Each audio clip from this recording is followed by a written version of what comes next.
Would you visit a salon where mirrors are strictly forbidden? Where anything with a reflection could get you immediately thrown out? Would you obey such a strange rule or simply leave? Let's discover the chilling truth in Amora's story. Amora owned the most popular hair salon in the small town of Izendu. Her reputation spread far and wide for one remarkable skill, her incredible speed in braiding hair.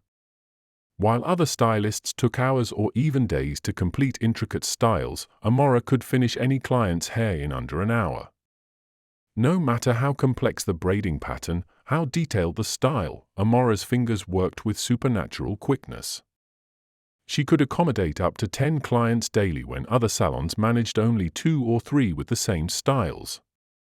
Women flocked to Amora's magic hand salon from neighboring towns, willing to travel miles just to experience her legendary efficiency.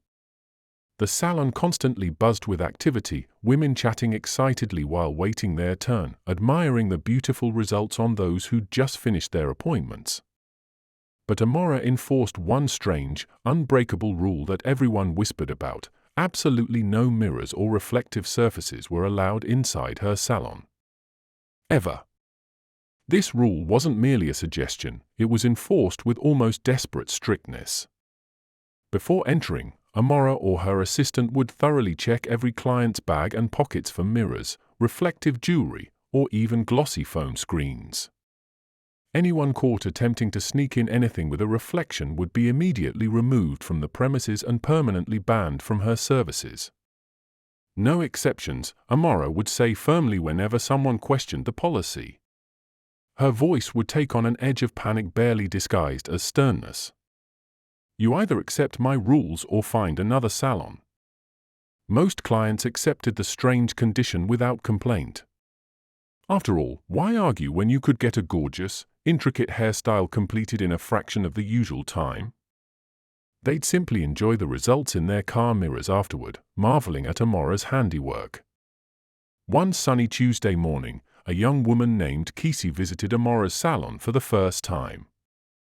New to Izendu, she had heard glowing recommendations about Amora's skills but nothing about the unusual rule. After Amora's assistant checked her bag at the entrance, Kissi settled into the styling chair. Excited to show Amora exactly what hairstyle she wanted, she innocently pulled a small compact mirror from her jacket pocket. The moment the reflective surface appeared, Amora's reaction was explosive. "What are you doing?" Amora shrieked, backing away from Kissi as if she'd brandished a weapon. "Didn't they tell you? No mirrors allowed. None. Get that thing out of my salon immediately." Startled by the outburst, Kissi apologized profusely. "I'm so sorry. I had no idea. I just wanted to show you the style I was hoping for." Amora's chest heaved as she tried to compose herself. Just throw it outside. Now. If you still want your hair done." Kissi hurriedly disposed of the compact, mystified by such an extreme reaction but unwilling to argue. She desperately needed her hair braided for an important interview the next day, and Amora's reputation for speed made her the perfect solution. Despite her curiosity about the bizarre rule, Kissi remained silent and let Amora work her magic. True to her reputation, Amora completed an elaborate braided style in just 45 minutes, a style that would have taken half a day elsewhere. As Kissi left the salon, admiring her perfect braids in her car mirror, she couldn't shake the memory of the terror in Amora's eyes when she'd seen the compact. Dear viewer, you must be wondering what dark secret lies behind Amora's strange rule. Before I continue this chilling tale, I'd like to ask you to support my channel by clicking that subscribe button if you haven't already. And if you're a returning subscriber, welcome back. I'm thrilled to have you here. Now, let's return to our story and uncover the terrifying truth. Several days later, a woman named Imoni arrived in Izendu for a business conference. Needing her hair styled quickly, she was directed to Amora's salon. When Imoni arrived, Amora greeted her warmly but immediately explained the no-mirror policy. Unlike most clients, Imani refused to accept the rule without explanation. "That's absolutely ridiculous," she protested, crossing her arms. "How can a hair salon forbid mirrors? How am I supposed to ensure you're creating the style I want? No, I won't agree to such an absurd condition." Amora's friendly demeanor instantly hardened. "Then I cannot do your hair. Please leave. Can you at least explain why?" Imani pressed, intrigued despite her frustration. "It's my salon, my rules," Amora replied coldly. "You're free to go elsewhere." Imani left, but the encounter troubled her deeply. As someone with a background in anthropology and folklore, she found herself drawn to mysteries and unusual cultural practices. This wasn't merely an eccentric business policy, she sensed something much darker beneath the surface. Instead of dismissing the experience, Imani decided to investigate. She spent the afternoon interviewing locals about Amora and her strange salon rules. Most people simply accepted the policy as Amora's quirk, but an elderly shopkeeper looked troubled when Imani mentioned the mirror ban. "That girl's been touched by something not of this world," the shopkeeper whispered, glancing around nervously. "If you seek answers, visit Elder McKenna in the hills. She knows things others don't." Intrigued, Imani postponed her return journey and sought out Elder McKenna the following day. The old woman lived in a small house surrounded by medicinal gardens on the outskirts of town. When Imani explained her curiosity about Amora's salon, Elder McKenna's weathered face grew serious. "You were wise to leave that place," she said, inviting Imani inside. "Sit, child. What I'm about to tell you is not for the faint of heart." Elder McKenna prepared a bitter herbal tea as she spoke. "Amora carries a burden that began before her birth. Her mother suffered 7 miscarriages before her. Desperate for a child that would survive, Amora's mother sought help from a powerful but malevolent spirit known in our traditions as Ekwensu. The deal was simple but terrible. Ekwensu would ensure Amora's survival in exchange for using the child as a vessel in adulthood. When Amora turned 16, her hair braiding skills suddenly became supernatural. Clients marveled at her speed, never realizing that as Amora braided their hair, Ekwensu's invisible fingers worked alongside hers. Imani shivered despite the warm day. "And the mirrors?" "Mirrors reveal truth," Elder McKenna explained. "In a reflection, one would see not just Amora's hands at work, but also the spirit's shadowy fingers intertwined with hers. Worse, if Amora herself were to witness this reflection while working, the terms of the agreement dictate that she would die instantly, and Ekwensu would claim her soul completely. That's why she's so terrified of mirrors in her salon," Imani whispered, understanding dawning. Elder McKenna nodded gravely. "The poor child discovered the truth years ago but finds herself trapped. The spirit gives her prosperity and renown, but at a terrible price. She cannot marry, cannot leave Izendu, cannot refuse to braid hair. She is bound. Can she be freed?" Imani asked. "There is a way," Elder McKenna said slowly. "But it requires great courage, both from Amora and from someone willing to help her." The elder went to an ancient wooden chest and withdrew a small mirror encased in a frame of twisted roots and herbs. "This is no ordinary mirror. It was created generations ago by my ancestors to trap malevolent spirits. If used correctly, it could free Amora from Ekwensu's grasp." Elder McKenna explained the ritual carefully. The special mirror needed to capture the spirit's reflection while it was actively working through Amora.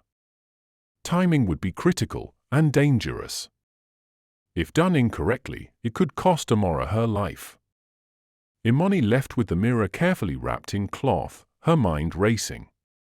Though she'd initially come to Izendu for a simple business trip, she now found herself entangled in something far beyond ordinary reality. She debated simply leaving town, returning to her normal life and forgetting the strange hair salon with its mirror ban. But something about Amora's eyes, the flash of desperate sadness she'd glimpsed beneath the stern exterior wouldn't let her walk away. The next morning, Imani returned to Amora's salon. This time, she apologized for her previous behavior and promised to respect the rules. Suspicious but needing the business, Amora reluctantly agreed to braid her hair. Once seated in the styling chair, Imani spoke quietly. "I know about Ikwensu," she whispered. "I know why you fear mirrors." Amora's hands froze mid-braid. "Who sent you?" she hissed, her voice barely audible. "Leave my salon now." "I want to help you," Imani insisted. "Elder McKenna gave me something that could free you from the spirit. Don't you want to be released from this curse?" Tears filled Amora's eyes. "You don't understand. If I attempt to break free and fail, I die. Ikwensu has made that very clear. But if we succeed, you'll truly live for the first time," Imani countered. "Don't you want freedom? The chance to marry, to leave this town if you wish, to practice your craft without this shadow over you."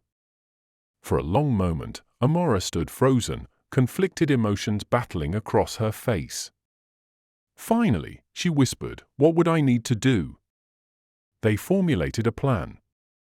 The next day, Imani would return as Amora's last client. They would lock the salon doors, and Imani would reveal Elder McKenna's special mirror at precisely the right moment, when the spirit was fully engaged in the braiding process. That night was the longest of Amora's life. She alternated between hope and paralyzing fear, wondering if she was making a terrible mistake. By morning, dark circles shadowed her eyes, but determination had replaced uncertainty. She was ready to fight for her freedom. When Imani arrived, the salon was empty as planned. Amora's hands trembled as she prepared her braiding tools. "Are you certain you want to do this?" Imani asked gently. Amora nodded. "I'm tired of living in fear. I'm tired of being controlled. Whatever happens today, at least I tried to break free." As Amora began braiding, Imani watched carefully.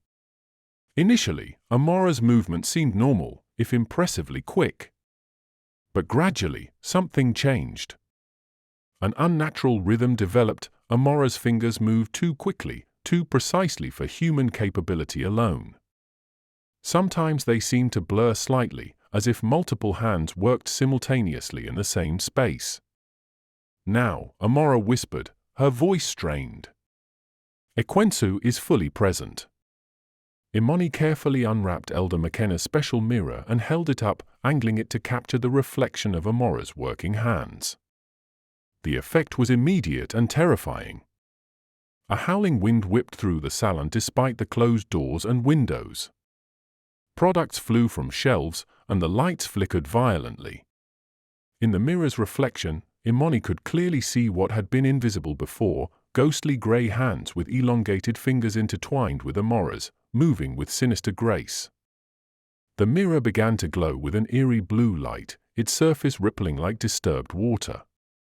The spirit realized the trap too late. Its shadowy form began to detach from Amora, drawn inexorably toward the mirror's surface.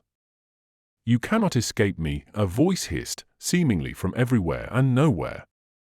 "We are bound, Amora. Break our bond and perish." Amora screamed in pain as she felt the spirit trying to drag her essence along with it. Her body convulsed, and blood began trickling from her nose. "Hold on, Amora!" Imani shouted over the supernatural wind. "Fight it! The mirror is working." The mirror's blue glow intensified, its pull on the spirit strengthening. With a final, unearthly shriek, the shadowy entity separated completely from Amora and was sucked into the mirror's depths. The glass surface bulged outward momentarily, as if something massive struggled within its confines, before suddenly returning to normal. The howling wind ceased. Product stopped flying. The salon fell eerily silent. Amora collapsed to the floor, her breathing shallow but steady. Imani rushed to her side, still clutching the mirror now clouded with swirling dark smoke trapped within. "We need to destroy it," Amora whispered weakly. Elder McKenna's instructions: break the mirror to shatter Ikwensu's power completely. Imani nodded and, wrapping the mirror in a thick towel to contain the glass shards, smashed it forcefully against the floor. A high-pitched wail emanated briefly from the broken pieces before fading into silence. The swirling darkness dissipated, leaving only ordinary broken glass. Slowly, Amora's strength returned. As she sat up, she began to weep, not from pain, but from overwhelming relief. 20 years, she whispered. For 20 years I've lived under Ikwensu's control. No mirrors. No marriage. No freedom to leave this town or change my profession. Every day, feeling those cold fingers working alongside mine, stealing pieces of my client's vitality to feed itself. She looked at Imani with profound gratitude. "How can I ever thank you?" "Live freely," Imani replied simply. "That's thanks enough." In the days that followed, Amora transformed her salon. Mirrors appeared on every wall, a celebration of her newfound freedom. She explained to curious clients that she'd overcome a severe phobia, omitting the supernatural details. Her braiding speed decreased to normal human capability, but her skill remained exceptional. Clients still sought her services, now appreciating the care and attention she gave each style rather than just her supernatural speed. Most significant was the change in Amora herself. The perpetual shadow of fear lifted from her eyes, replaced by genuine joy. Within months, she began dating a kind local teacher she'd admired from afar for years but had been forbidden to pursue. They married the following spring, with Elder McKenna and Imani as honored guests. Imani stayed in Izendu longer than planned, forming a deep friendship with Amora. Together with Elder McKenna, they documented the experience, creating a small, private record of Ikwensu's methods to help others who might fall victim to similar spiritual entanglements. This story reminds us to be cautious about the rules we blindly accept and the bargains we or others might make out of desperation. Sometimes, the price for extraordinary abilities or success comes with terrible hidden costs. If you enjoyed this chilling tale, please support my channel by subscribing and turning on notifications so you'll be the first to know when I share more spine-tingling stories from around the world. Your support means everything to me, and I never take it for granted. Until next time, remember to look carefully at both what you can see in the mirror and what you can't.